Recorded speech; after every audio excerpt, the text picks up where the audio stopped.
Ready? Okay. February. I'm here with Mr. Bramlett. He caught a world record stripe, and come to find out, he's my uncle's. I didn't even know it, but my aunt used to be married to his brother. But Mr. Bramlett's gonna tell you how he caught that world record stripe. Go ahead, Mr. Bramlett. February the 27th, my wife told me, I'd been staying around the house watching her for a while. She's sick. She told me to get up and go fishing the next morning. I usually go fishing about 4 days a week, and I hadn't been fishing because she was sick. But the morning of the 28th, February, I got up and went fishing. Caught me some shad, big shad. Caught me some gizzards, threadfin shad too.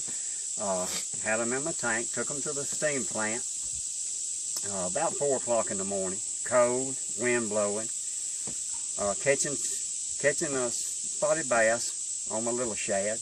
About, I guess it was about 10, 11 o'clock, skipjack started raising cane out in the river about 50, 100 foot from me. They was jumping out of the water, turning sideways. Something was after them.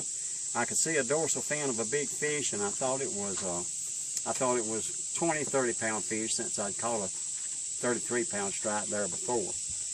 I had a big catfish rod laid in the boat, rigged for catfish. I cut the hook off of it, lead, put a 6/0 eagle claw laser on it. Found me a big shad in my tank.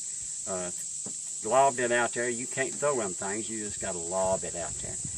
And set it in my rod holder, disengaged the reel, put my bait clicker on, went back and grabbed my rod I was catching my spots with, and lo and behold, that bait clicker started going off. Sounds like grandma's sewing machine or a weed eater. And it had left there. It just I could see the line just disappearing. I was 3 steps from the reel, and it was just disappearing by the time I got to it. The line was going in a hurry. I grabbed it, sort of pulled on it. Didn't have to set the hook, I just pulled on it.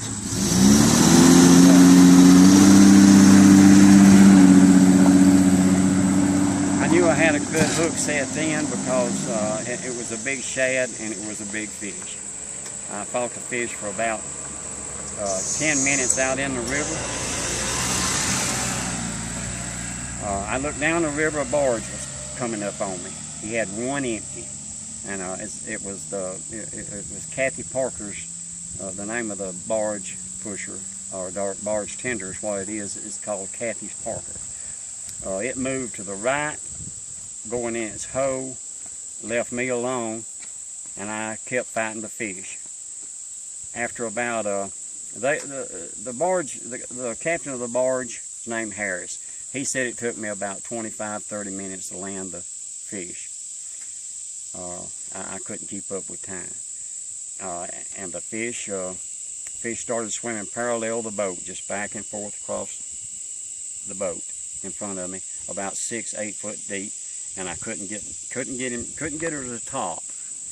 And eventually she gave out, and she made about 4 or 5 trips like that, and I reached back behind me, grabbed my net, looked at my net, threw the net down.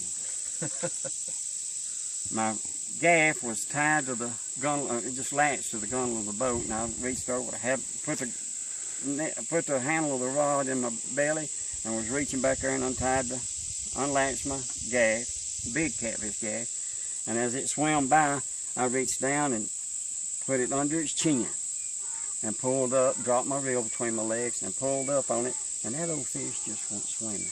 Just 3 times straight up, and I just eased her over in the boat. She come on in the boat with you. She come over in the boat with me. I looked down at the fish, and that captain of that barge, old Harris, Mr. Harris, he said, "Hey, how about picking that thing up?" And I didn't think that thing weighed as much as it did. I reached down to grab it, and when I did, I couldn't get it right there. And I looked at him, and I said, "I got something right here." I laid that thing down, and that's the tale. That's it. Well, I appreciate you telling us the story. You mind if I put it on Facebook? No, you go right ahead. Or YouTube? Yeah, you go.